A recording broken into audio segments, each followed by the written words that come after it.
भोलेनाथ और माँ भवानी वापस आने के बाद एक दिन अच्छा समय जानकर माँ भवानी ने भोलेनाथ जी से पिछले जन्म की कथा, जो पिछले जन्म में उनसे अपराध हुआ जिस कारण से, उस कारण को पूरी तरह जानना चाहा और उन्होंने सवाल किया कि हे भगवान भोलेनाथ, पिछले जन्म की जहां तक मुझे याद आ रहा है,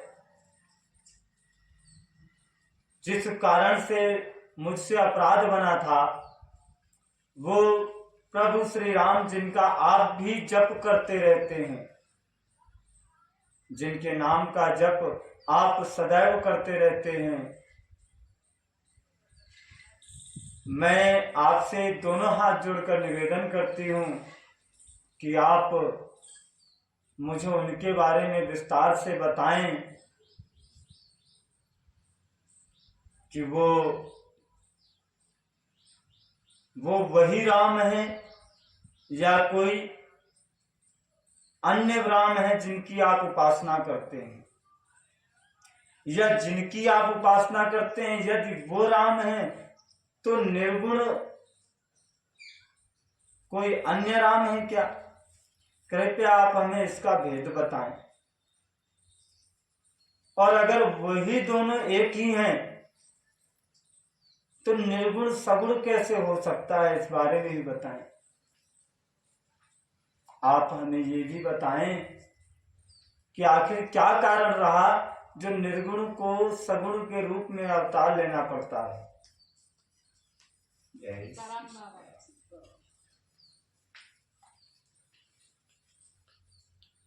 अगर दोनों एक ही हैं तो आप हमें उन दशरथ नंदन श्री रामचंद्र जी के, जिनका नाम का आप जप करते रहते हैं, आप उनकी बाल लीला, किशोर लीला, किस प्रकार से उनका जन्म हुआ, किस प्रकार से उनका और सीता जी का विवाह हुआ, किस प्रकार से माता कैकेयी कुपित हुई, किस प्रकार से उनका वन गमन हुआ, रावण का मरण कैसे हुआ, किस प्रकार से उनका राज तिलक हुआ, सारी कथा आप हमें विस्तार से बताएं। और जो कुछ भी मुझसे भूल गया हो उसके बारे में बताएं। भगवान भोलेनाथ बहुत प्रेम से उनकी भी मनोहार करते हैं, कहते हैं कि धन्य है पार्वती, आप धन्य हैं। आज आपने जो सवाल किया है, आपके मन में कोई लोभ नहीं है, कोई मोह नहीं है, आपके अंदर कोई दोष नहीं है।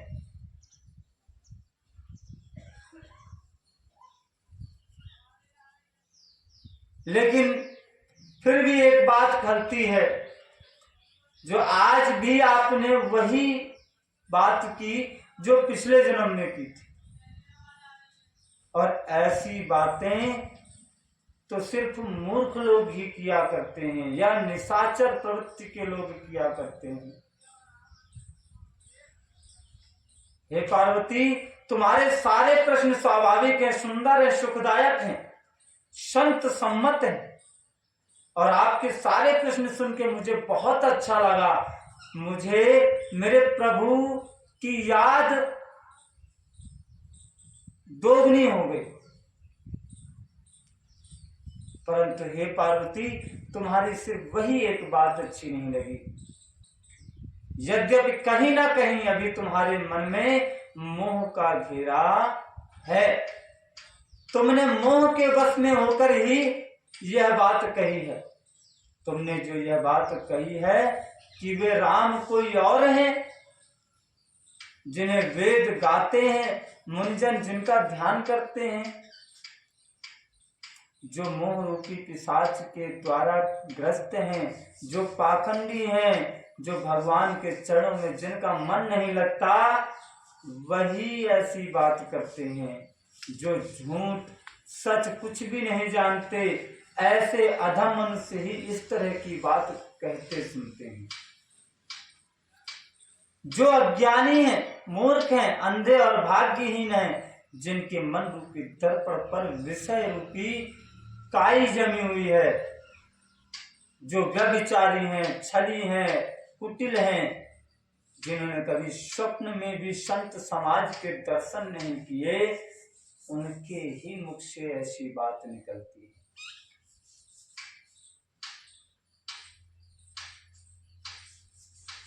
अब अपने हृदय में ऐसा संदेह छोड़ दो और अपने मन को प्रभु श्री रामचंद्र जी के चरणों में लगा दो। हे पार्वती, ब्रह्म रूपी अंधकार के नाश के लिए सूर्य की किरणों के समान मेरे वचनों को सुनो, क्योंकि सगुण और निर्गुण में कुछ भी भेद नहीं। जो तुमने सवाल किया कि सगुण और निर्गुण का क्या भेद है, इसमें कुछ भी भेद नहीं है। मुनि, पुराण, पंडित, वेद सभी ऐसा कहते हैं। जो निर्गुण है, निराकार है, जो अव्यक्त है अर्थात दिखाई नहीं पड़ता, जो अजन्मा है, जो कभी जन्म नहीं लेता, वही भक्तों के प्रेम में पड़कर सगुण रूप लेता है। कैसे लेता है? भक्तों के प्रेम में पड़कर। कहा गया है कि प्रबल प्रेम के पाले पड़कर प्रभु को नियम बदलते देखा। खुद का मान भले चल जाए पर टल जाए, पर भक्त का मान ना टलते देखा। वो ऐसे श्री हरि हैं पार्वती जी कि जिस को खुद के मान सम्मान की चिंता नहीं है, मगर खुद का जो भक्त है उसके मान सम्मान की वो चिंता करते हैं। उनकी नजरों में उनके भक्तों का मान सम्मान नहीं टलना चाहिए। वो ऐसी क्रिया करते हैं अपने भक्तों के लिए, उनको अगर सगुण रूप लेना पड़े तो वो लेते हैं।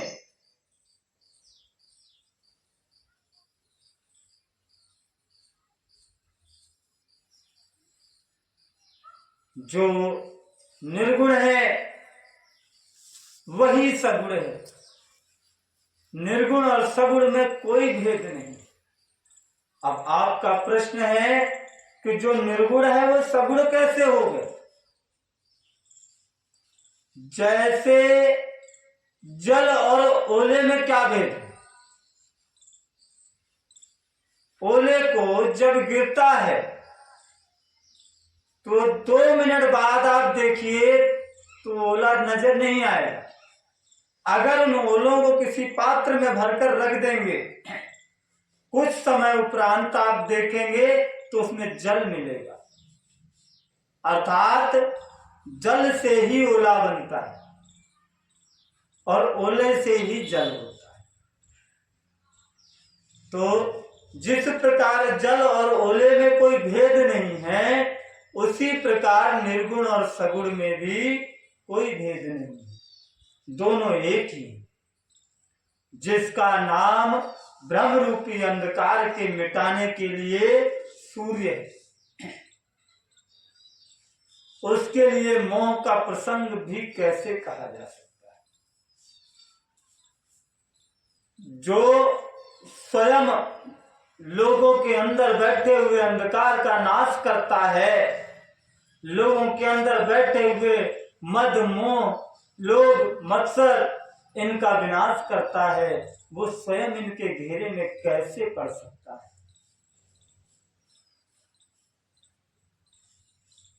प्रभु श्री रामचंद्र जी सच्चिदानंद रूपी सूर्य है। वहां मोह रूपी रात्र का तो लवलेश भी नहीं है।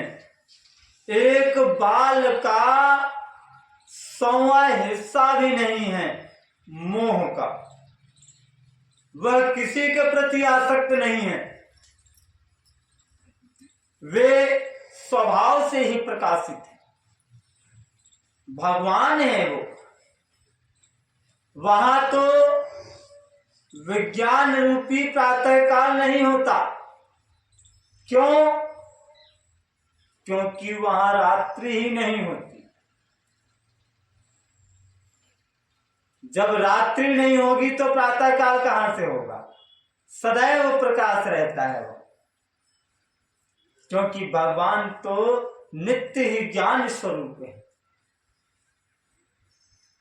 वहां हर्ष नहीं होता, शोक नहीं होता, ज्ञान नहीं, अज्ञान नहीं, अहंता और अभिमान, ये सब इस जीव के धर्म है। श्री रामचंद्र जी तो पूर्ण ब्रह्म है, परमानंद स्वरूप है, परात्पर प्रभु हैं, पुराण पुरुष हैं। इस बात को तो सारा जगत जानता है। और जो पुराण पुरुष है, जो प्रसिद्ध है, प्रकाश के भंडार हैं, सब रूपों में प्रकट हैं। ऐसा संसार में ऐसी कोई वस्तु नहीं जहां पर प्रभु श्री राम जी का वास ना हो।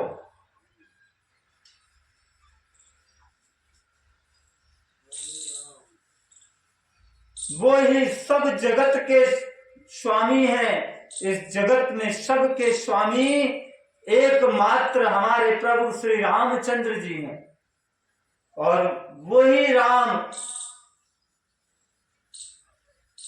त्रेता युग में रघुकुल में राजा दशरथ के पुत्र में रघुकुल मणि होकर के जन्मे हैं और वही मेरे स्वामी हैं।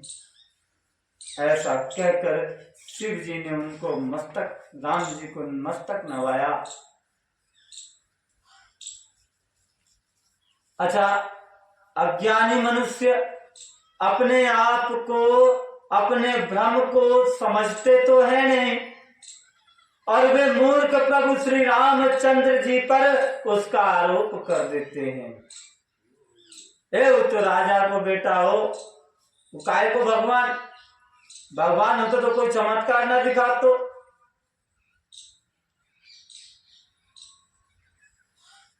जैसे आकाश में बादलों का पर्दा देख करके अज्ञानी लोग ऐसा कहते हैं कि बादलों ने सूर्य को ढक लिया। अभी सूर्य निकल रहा है, धुंध छा जाए या बारिश से पहले का बादल आ जाए तो लोग बात तो यही कहेंगे कि भैया बादल ने सूर्य ढक लियो। पर कहीं ऐसा हो सकता है क्या? बादल तो छोटे से क्षेत्र में होते हैं। उस क्षेत्र की वजह से, उस क्षेत्र में बादलों की वजह से उन लोग, उस क्षेत्र के लोगों को सूर्यदेव नहीं दिखते। लेकिन यहां बादल है, भरतपुर में धूप गिर रही होती है। बादल कहीं सूर्य को ढक सकते हैं क्या? कभी नहीं। जो मनुष्य आंख में उंगली लगाकर देखता है उसके लिए तो 2 चंद्रमा प्रकट हो जाते हैं। हे पार्वती, श्री रामचंद्र जी के विषय में इस प्रकार के मोह की कल्पना करना वैसा ही है जैसा आकाश में अंधकार, धुएं में धूल का दिखना। आकाश जैसे निर्मल और निर्लेप है, आकाश जैसे निर्मल है, निर्लेप है, उसको कोई मलिन या स्पर्श नहीं कर सकता। आकाश को कोई छू नहीं सकता। ठीक उसी प्रकार भगवान श्री रामचंद्र जी नित्य निर्मल और निर्लेप, विषय, इंद्रियां, इंद्रियों के देवता और जीवात्मा, ये सब एक की ही सहायता से एक चेतन होते हैं। अर्थात विषयों के प्रकाश इंद्रियों से होते हैं और इंद्रियों के प्रकाश इंद्रियों के देवताओं से होते हैं और इंद्रिय देवताओं का चेतन प्रकाश जीवात्मा से होता है। इन सब का जो परम प्रकाशक है, अर्थात जिससे इन सब को प्रकाश मिलता है, वही अनादि ब्रह्म अयोध्या नरेश प्रभु श्री रामचंद्र जी हैं। यह जगत प्रकाश से और प्रभु श्री रामचंद्र जी इसके प्रकाशक हैं, इसको प्रकाश देने वाले हैं। वे माया के स्वामी हैं और ज्ञान गुणों के धाम हैं। इनकी सत्ता से मोह की सहायता पाकर जड़ माया भी सत्य भी भाषित होती है। जो माया हमको भासती वो भी इन्हीं की ही सत्ता से है। जैसे सीप में चांदी की और सूर्य की किरणों में पानी की प्रतीति होती है। सीप जब चमकता है तो ऐसा लगता है कि चांदी पड़ी, और जब रेत में सूर्य की किरणें पड़ती हैं तो ऐसा लगता है कि यहां पानी है।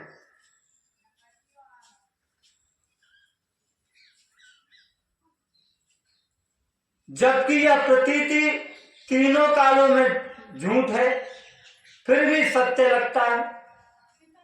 जब रेत में हम धूप पड़ती हुई देखते हैं तो दूर से देखते हैं तो हमको लगता है नहीं वहां पानी है, लेकिन नजदीक जाकर के पता चलता है ना, ये तो हम झूठ देख रहे हैं।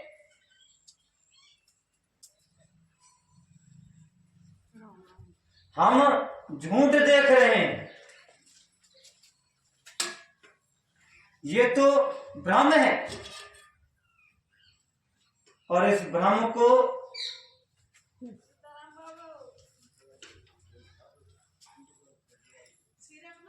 कोई हटा नहीं सकता। आप खूब जान रहे हैं कि रेत में धूप में पानी होता है, फिर भी जब हम दूसरी जगह जाएंगे और धूप में जब रेत को देखेंगे तो हमको पानी ही नजर आएगा। ये भ्रम कोई हटा नहीं सकता। यहां पर अनुभव कार्य आता है।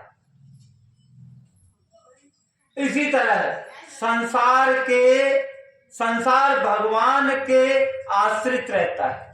ये जो संसार है भगवान के आश्रित होता है और भगवान की मर्जी के बिना एक पत्ता भी अपनी मर्जी से नहीं हिल सकता। यही सत्य है।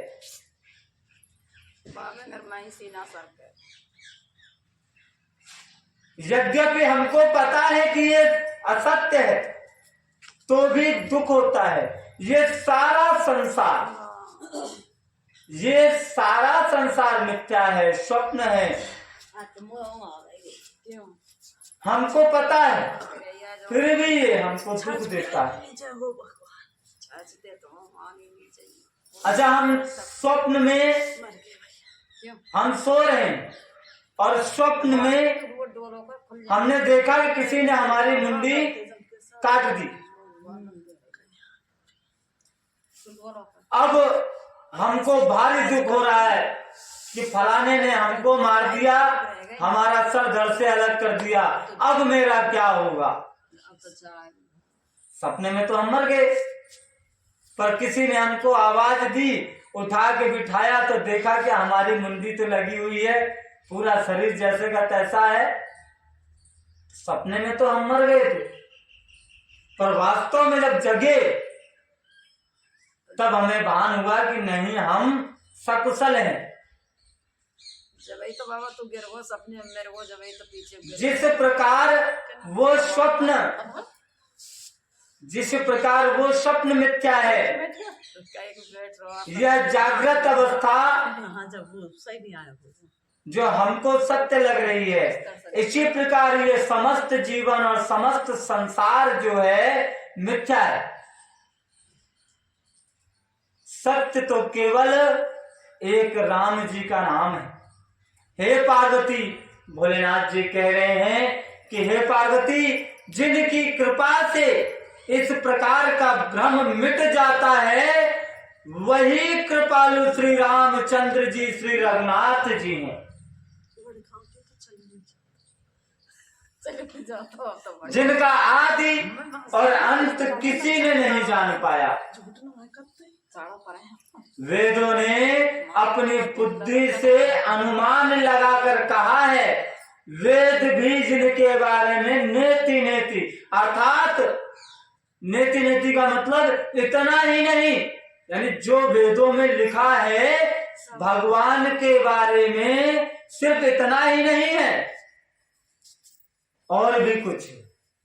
हमारे गुरुजी कहते हैं कि वेद मेरो भेद और मैं वेदन की माई, अर्थात ये वेद मुझ तक पहुंचने का माध्यम तो है, ये मेरा भेद है और मैं इन वेदों में वास करता हूं। वेद मेरो वेद है और मैं वेदन की माई, पर जो मैं करूं वो वेदन में उनाए। अर्थात यहां तक तो ठीक है कि वेद मुझ तक पहुंचने का मार्ग प्रशस्त करते हैं, आपको मार्ग दिखाते हैं किस रास्ते पर चलने से मुझ तक पहुंचा जा सकता है, और मैं इन वेदों के बताए मार्गों पर रहता हूं, या इन वेदों में मेरा स्थान है। किंतु मैं जो करता हूं वह तो इन वेदों में भी नहीं है, इन पुराणों और इन शास्त्रों में भी नहीं है।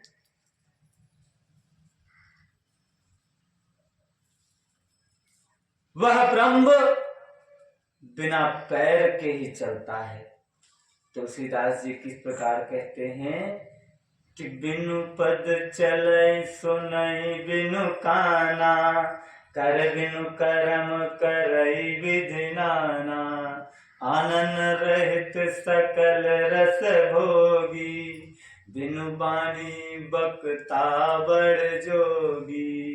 क्या अर्थात वह ब्रह्म ऐसा है कि उसके पैर नहीं है, फिर भी वो सर्वत्र व्याप्त है, कहीं भी जा सकता है और क्षण की भी देरी नहीं लगाता, क्योंकि उसको देरी लगाने की आवश्यकता ही नहीं। सर्वत्र व्याप्त जो है उसको कहीं आने जाने के लिए पैरों की आवश्यकता नहीं पड़ती। वह बिना कानों के सुनता है, उसके कान नहीं है कि जो आप उसको सुनने के लिए कानों की आवश्यकता ही नहीं है। बिना हाथ के ही सारे कार्य कर देता है,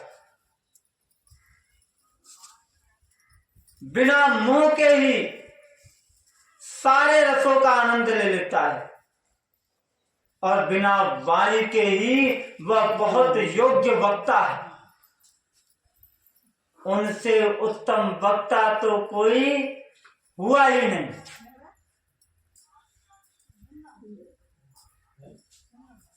और उनकी वाणी नहीं है।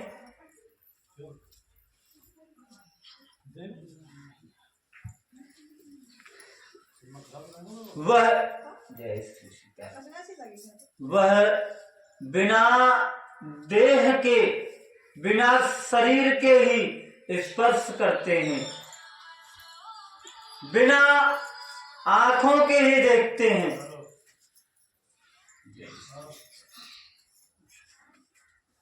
बिना नाक के ही वह सब प्रकार की सुगंध ले लेते हैं। उस ब्रह्म की करनी सब प्रकार से अलौकिक है, जिसकी महिमा कहीं नहीं जाती। वो तो परम ब्रह्म है, आपके अंदर, मेरे अंदर, हम सब के अंदर व्याप्त हैं। हमने मन में अगर जरा सा गलत विचार भी लाया ना, तो उनको, हमको बाद में पता चलता है, उनको पहले पता चल जाता है, क्योंकि वो हमारे अंदर भी तो है। एक ईंट में भी है। जिस वक्त भक्त प्रहलाद को एक खंबे से बांध करके हिरण्याकश्यप पूछता है कि अब बता तेरा भगवान कहाँ है, तभी तो प्रहलाद जी कहते हैं कि तुझ में भी है, मुझ में भी है, इस खड्ग में भी है, अर्थात इस तलवार में भी है और इस खंभ में भी है। तो हिरण्याकश्यप पूछता है इस खंभ में है? हाँ है। हाँ है, तो ले मैं इस खंभ को ही तोड़ूंगा, देखूं तेरा भगवान कैसे बचता है मुझसे। और उस खंभ, प्रहलाद जी के भाव देखिए, प्रहलाद जी के भाव देखिए, और उस खंभ से ही नरसिंह का रूप प्रकट करके भगवान नरसिंह से ही खंभा फाड़ करके भगवान प्रकट हो गए नरसिंह के स्वरूप में, और उन्होंने हिरण्याकश्यप का वध किया। और एक छोटा सा उदाहरण था, हमारी एक मैया कल कह रही थी कि बाबा जी मुझे डर लगे भूतन से। तो नामदेव जी का नाम तो सब लोग जानते होंगे, लगभग अधिकतर लोग जानते होंगे। अपार भक्त,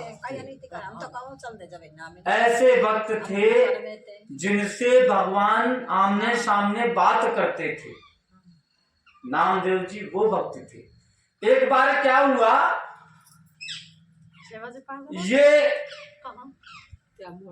ये गुण उन्हें बचपन से ही मिला था।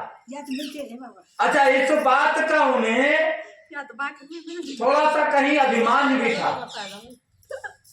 हमारे नामदेव जी को इस बात का थोड़ा सा अभिमान था कि मेरी भगवान से आमने सामने बात होती है। जैसे हमारे हनुमान जी महाराज मूर्तिमान स्थित है। अब मैं मंदिर में घुसूं तो मैं हनुमान जी से कोई बात कहूं तो प्रकट होकर के तो नहीं, मगर मूर्ति से मुझको वापस आवाज आए कि हाँ तू ऐसे नहीं ऐसे काम कर, तो ऐसा था उनके साथ। तो उनको इस बात का थोड़ा सा अभिमान था कि भगवान मुझसे बात करते हैं। एक जगह उसी बस्ती में एक कुमार रहता था, बहुत भक्त था वो भी। वह एक माह में एक बार सत्संग रखता, तो उसके यहाँ सत्संग था। तो एक बार उस सत्संग में नामदेव जी भी पहुंच गए। अब चर्चा चल रही, नामदेव जी जैसे आप लोग बैठे हैं ऐसे उसी संतों की जमात में नामदेव जी बैठे। अब उस कुमार की कन्या आई, उसने एक लकड़ी की जिससे मटकिया गोल करते हैं वो लिया, और सर पे, हर संत के सर पे कच्चा है कि पक्का है, कच्चा है कि पक्का है, कच्चा है कि पक्का है।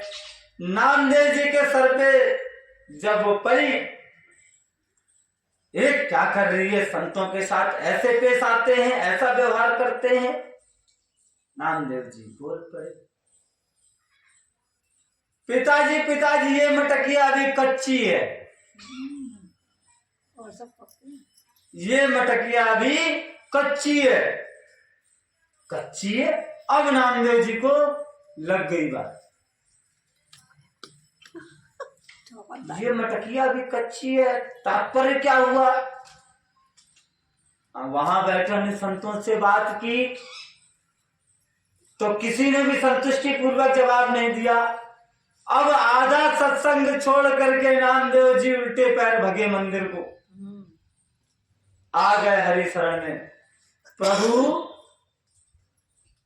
मैं अभी सत्संग में गया था और एक कन्या ने एक कन्या के साथ मेरी ऐसी ऐसी घटना हो गई। उसने मेरे सर पर पटली मारी और कहने लगी ये मटकिया तो कच्ची है।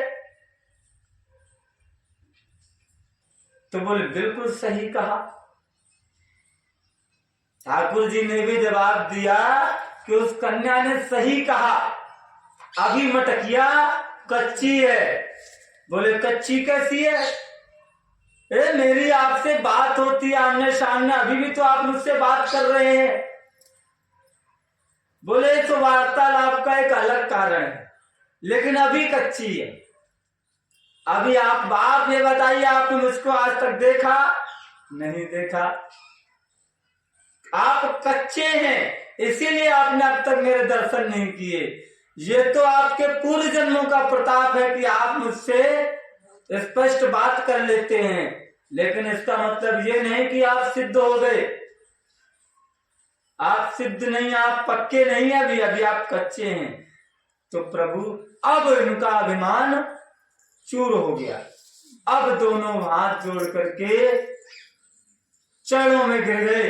प्रभु, तो मैं पक्का कैसे होऊंगा? जब आपने इतना बता दिया कि अभी मैं कच्चा हूं, तो पक्का कैसे होऊंगा? मैं दिन रात आपका नाम जपता हूं, आपकी शरण में पड़ा रहता हूं, आप जो खाने को देते हैं वही खाता हूं, जैसे आप रखते हैं मैं वैसे ही रहता हूं, फिर भी कच्चा हूं। तो अब किस प्रकार से पका जाए? बोले आप कच्चे हैं क्योंकि अभी तक आपने मुझे देखने की क्रिया नहीं मालूम की। तो बोले क्रिया आप बता दो। बोले मैं नहीं बता सकता।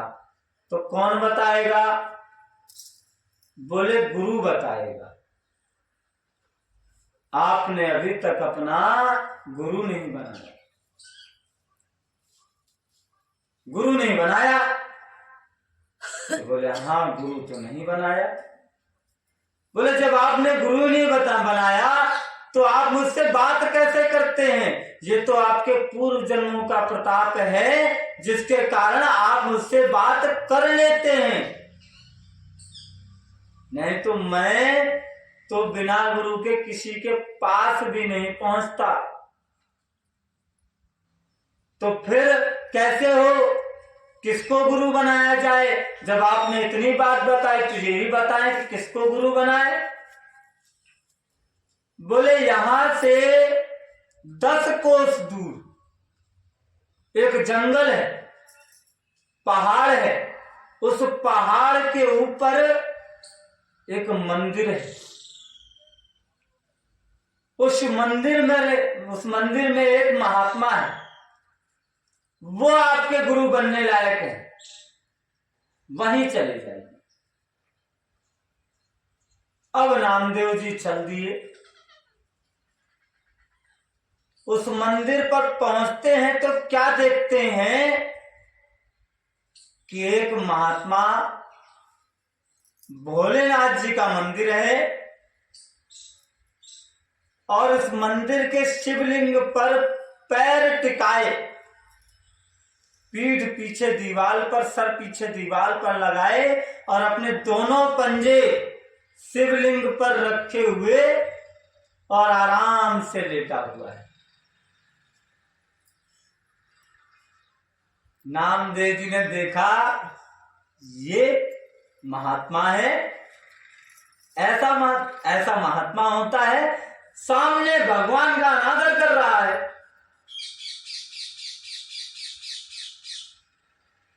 पर बोले ठाकुर जी ने कहा है महात्मा है तो महात्मा ही है, वो गलत नहीं बोल सकते। पर ये उल्टी बात क्यों है? तो थोड़ा सा नरमाई आई, पहले क्रोध आया, फिर जब ठाकुर जी की याद आई, नहीं ठाकुर जी ने बताया है तो नरम हुए और हाथ जोड़ करके बोले कि हे महाराज, ये शायद आपको ज्ञात नहीं है, आप भगवान शिव पर अपने दोनों पैरों को रख करके विश्राम कर रहे हैं, जो कि अनुचित है। तो महाराज जी ने क्या कहा? उन महाराज जी ने कहा कि हे महाराज, हो सकता है आपका कथन सत्य है, आपको जहां शिव जी नजर ना आए, मेरे पैरों को उठा करके वहीं रख दीजिए। नामदेव जी ने सोचा, वाह भाई भाई, तो मैं तो इसे पागल ही जान रहा था, ये तो अंधा भी मुझे दिखता है। पूरे मंदिर में एक शिवलिंग है, पूरा मंदिर तो खाली है, उठा के कहीं भी रख सकता है। चलो कोई बात नहीं, मैं ही रख देता हूं। पैर उठाए, जहां रखने को हुए वहीं शिवलिंग, फिर वहां से उठा के तीसरी जगह रखने को हुए वहां भी शिवलिंग, चौथी जगह रखने को हुए वहां भी शिवलिंग, पांचवी जगह रखने को हुए वहां भी शिवलिंग, जहां रखें वहीं शिवलिंग। अब नामदेव जी का अहंकार तो बिल्कुल पानी पानी। अभी तक तो वो ये समझते थे कि मैं ज्ञानी, परंतु आज मुलाकात गुरु से हुई है और चेला कितो अग्गड़ रह जाए, पर गुरु गुरु ही रहता है। गुड़ को गुड़ क्यों कहते हैं, चीनी क्यों नहीं कहते? क्योंकि गुड़ गुणवान है। गुड़ कितनी बार बाबा पूछ लो, गुरु वही है बाबा, मुझे डर क्यों लगे? गुरु गुणवान होता है। भजन में सोते अब डर का एक गुरु जी मेरे साथ में।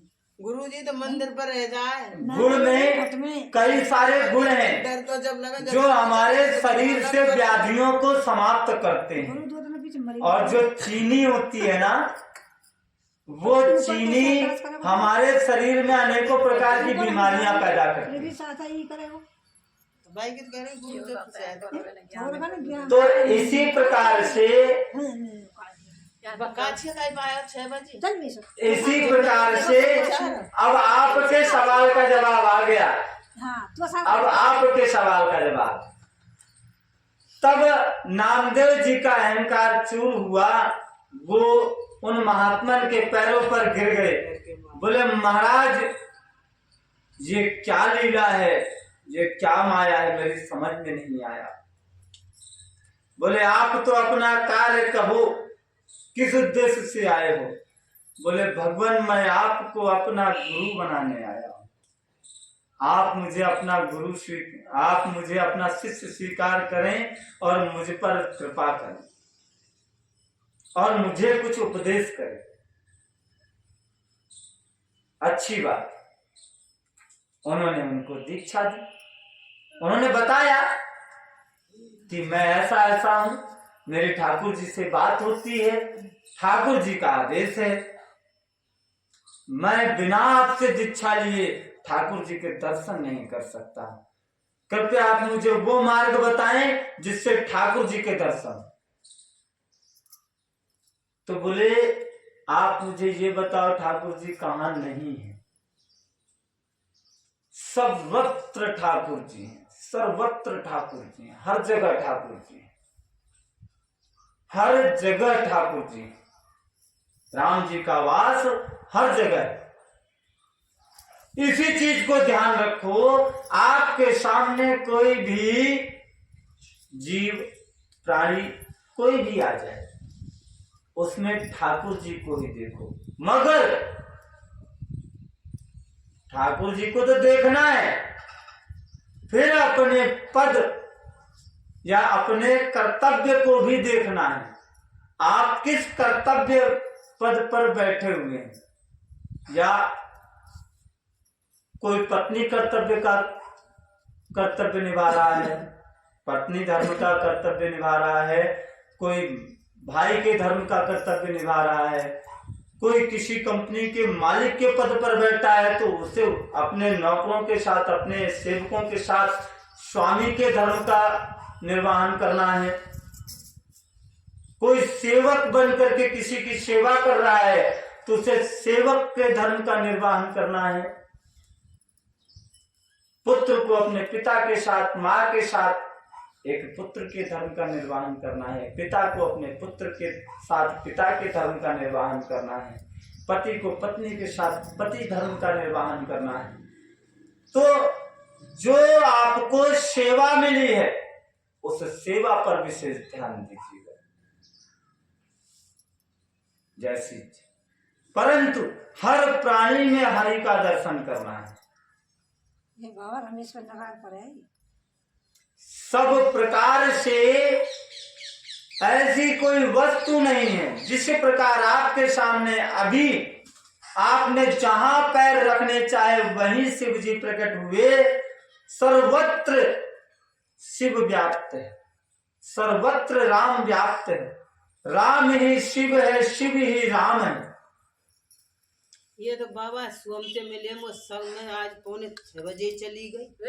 हमारे 4 बजे अब वहां से दरवाजे को सोबत यार अब वो सब बखार अब वहां से नामदेव जी चलते हैं। 6 बजे जाए अब वहां से नामदेव जी चलते हैं।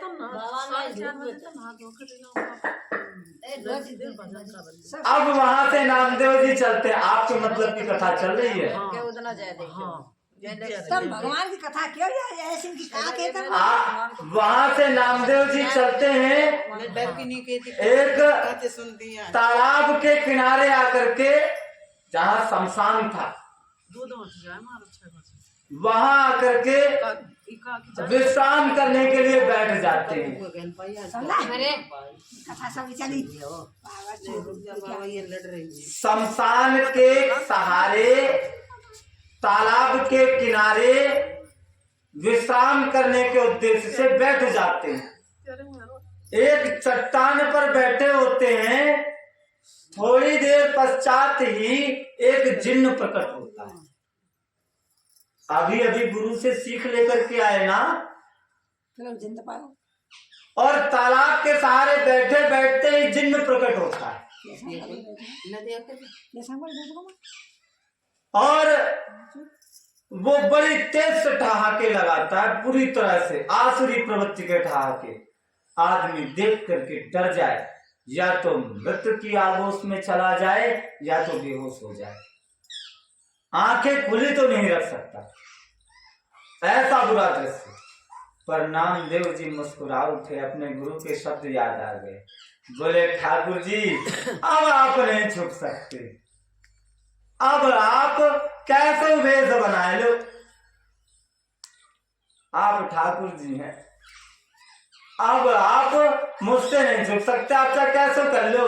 अब तो आप असली वेश में आना पड़ेगा। और यूं सोच रहे मुझे डराए लेंगे, अब ना डर लो।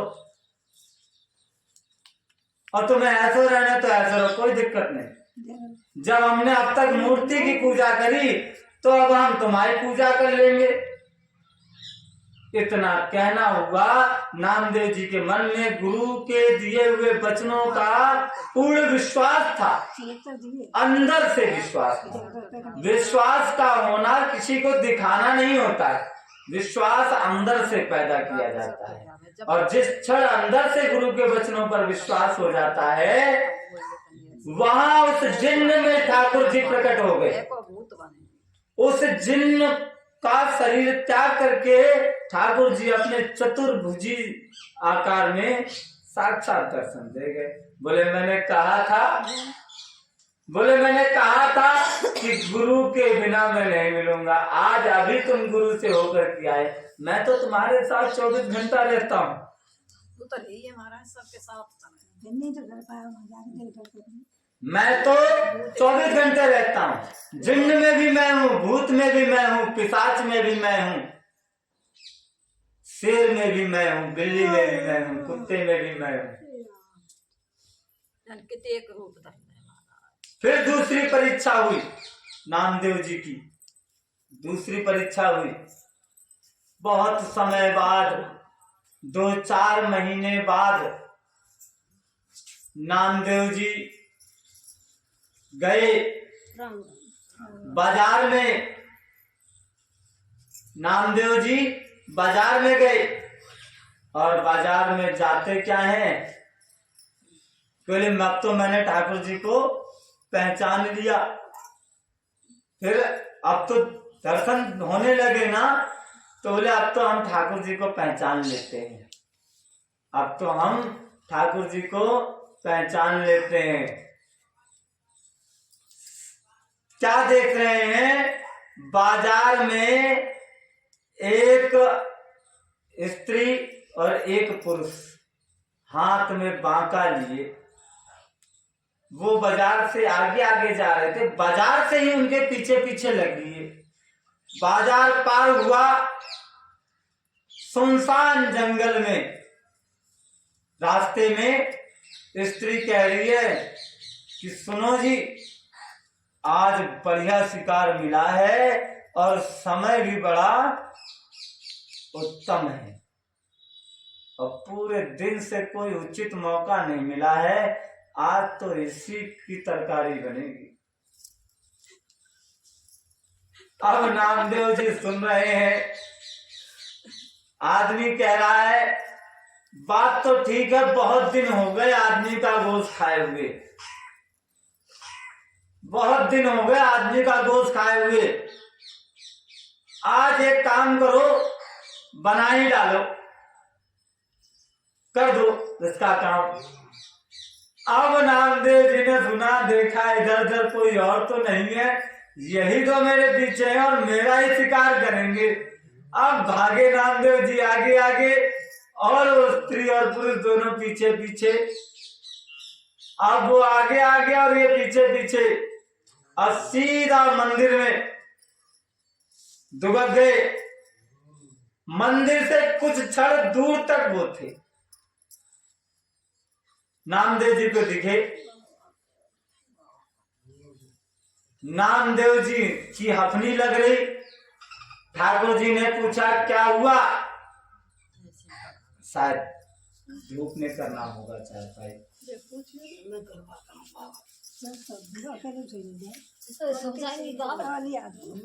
ठाकुर जी ने पूछा, अरे भैया नामदेव,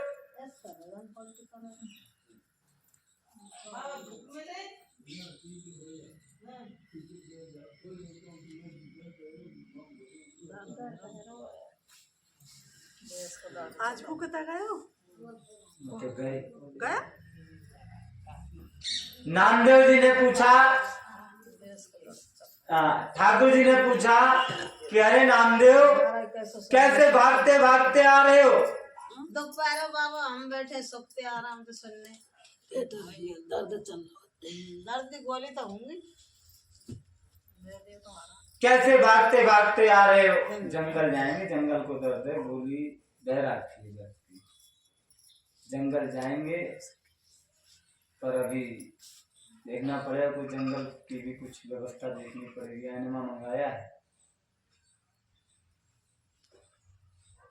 तो बोले नामदेव, क्यों हाँफते हाँफते आ रहे हो, ऐसा क्या हो गया? बोले अरे तुमने तो हमें मरवा दिया, ये 2 कसाई से पड़ रहे पीछे, मेरा ही गोश्त मिला उन्हें खाने को, ये मारने को मुझे पीछे दौड़ रहे, यहाँ तक चले आए।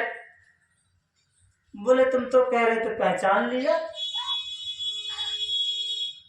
मैं ही तो था वो,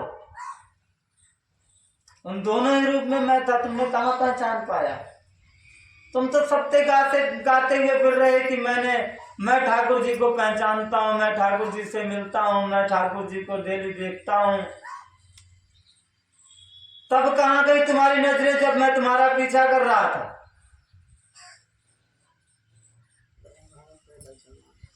अभिमान नहीं होना चाहिए नामदेव जी। अगर मैं आपसे बात करता हूँ, मैं आपको दिखता हूँ, तो इसका अभिमान नहीं होना चाहिए। कि वो अब ये भूतरी खेले तो वे ठाकुर जी खेले अब कहाँ ही भूतरा सोत क्यों गले बैरन में तो खेले रोज मैं इसन में बैरन में देखियो ना खेले ना चलन देखा कथा अंदर हम में जब अगर ठाकुर जी आमे के बाबा अगर किसी व्यक्ति को कोई दोष है तो उसके का बिल्कुल ठाकुर हमारो जी वो मंडल लगे बिल्कुल तो आई जाए को बिल्कुल ठाकुर जी खेलते हैं क्योंकि जब तक हमें हमारे ठाकुर जी पर विश्वास नहीं होगा तब तक ये सारी क्रियाएं होंगी क्योंकि ये सब हमारे ब्रह्म के यानी जो ईश्वर की माया है ना भरोसे में दुनिया कुम्हारी गई है मर्दान है हमने तो हाँ जो ईश्वर की माया है जा रही है उसके द्वारा फैलाया गया ये ब्रह्म का जाल है और हम सब उस जाल में लिपट रहे हैं क्योंकि हम हमारे राम जी पर विश्वास नहीं कर पा रहे हैं।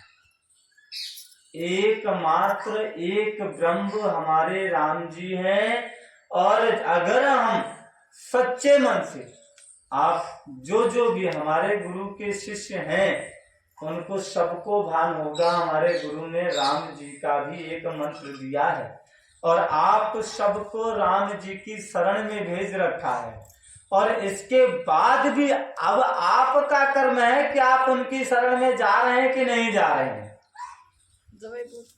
जब आप राम जी की शरण में पहुंच जाएंगे तो भूत जिन्न बेताल कछु आपके नजीक ना भटक पावे वो क्योंकि राम जी आपके साथ हैं। है भले मैं तो का हुआ देख लूंगा बुई दिखेगा वो तो महीना 2 महीना में तो कोई मर जाए ठीक है या तो बस इसका तात्पर्य ये है कि अभी मटकिया कच्ची है भैया असल में कोई ना लेकर पूछे इसका तात्पर्य ये है कि अभी मटकिया कच्ची है और कच्ची है तो इसे पकाइए अभी।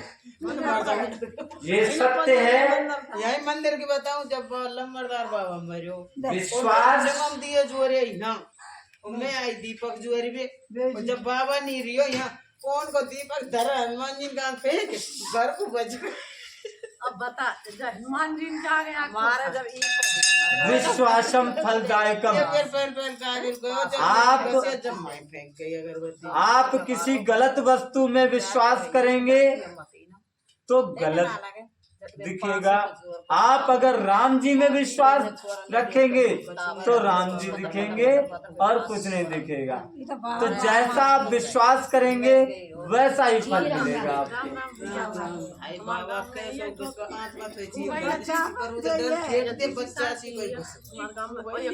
जब डर लगे तो यूं याद करो ना कि हमारे राम जी हमारे साथ हैं। अच्छा बहुत अब आगे की बात हो गई।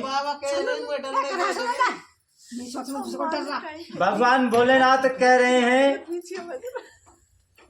कि ये वही राम जी हैं जिनका वेद और पंडित इस प्रकार वर्णन करते हैं, मुनि ध्यान देते हैं, मुनि ध्यान लगाते हैं, जिनका वही दशरथ नंदन है, भक्तों के हितकारी हैं, अयोध्या के स्वामी भगवान श्री रामचंद्र जी हैं, वही परम ब्रह्म हैं, अन्य कोई नहीं।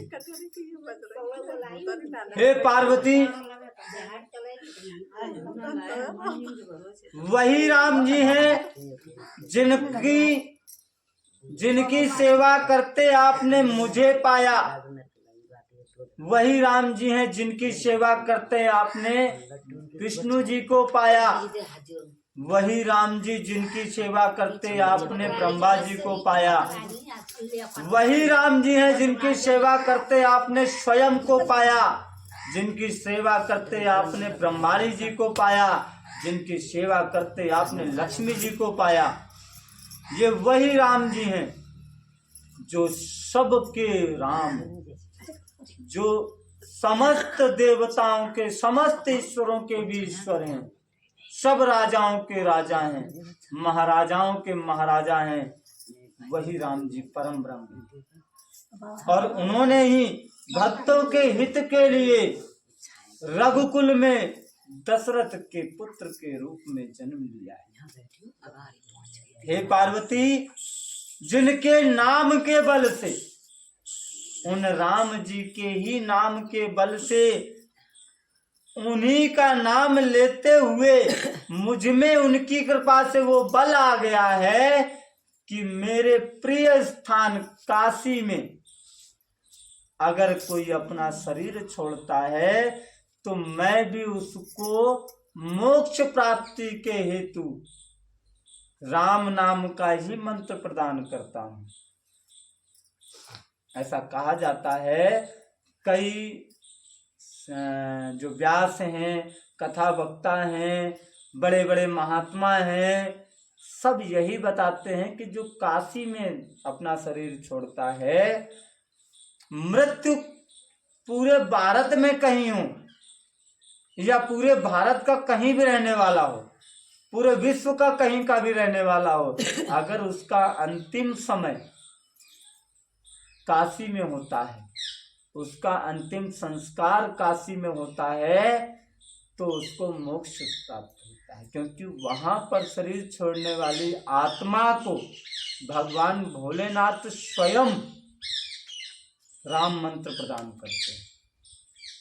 और किसी भी व्यक्ति की अंतिम यात्रा में भी, चाहे वो राधा रानी का भक्त हो, चाहे राम भक्त हो, चाहे शिव भक्त हो, चाहे कृष्ण भक्त हो, चाहे माँ भवानी का भक्त हो, चाहे काली का भक्त हो, किसी का भी भक्त हो, चाहे सन्यासी महात्मा हो, चाहे अघोरी हो,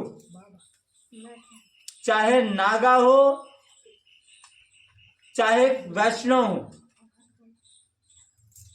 सनातनी होना चाहिए। अंतिम यात्रा में एक ही शब्द, एक ही वाक्य बोलता है, राम नाम सत्य है।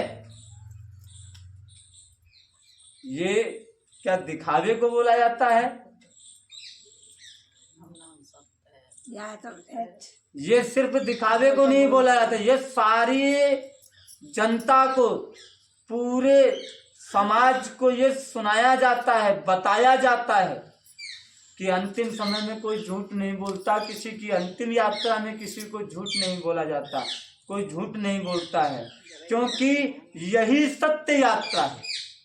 बाकी सारी यात्राएं तो ढोंग है, हम अपने स्वार्थ से जाते हैं, लेकिन ये एक यात्रा ऐसी होती है, आदमी चाहे जाए 4 और चाहे जाए 4 लाख, लेकिन सब पर स्वार्थ से जाएंगे। कोई स्वार्थ, अंतिम यात्रा में कोई अपने स्वार्थ को नहीं जाता है कि मैं यहाँ की यात्रा में जा रहा हूँ तो ये मेरी यात्रा में जाएगा। क्यों? मरबे के बाद कोई उल्टा थोड़ी तुम्हारी यात्रा में आवेगा, नहीं।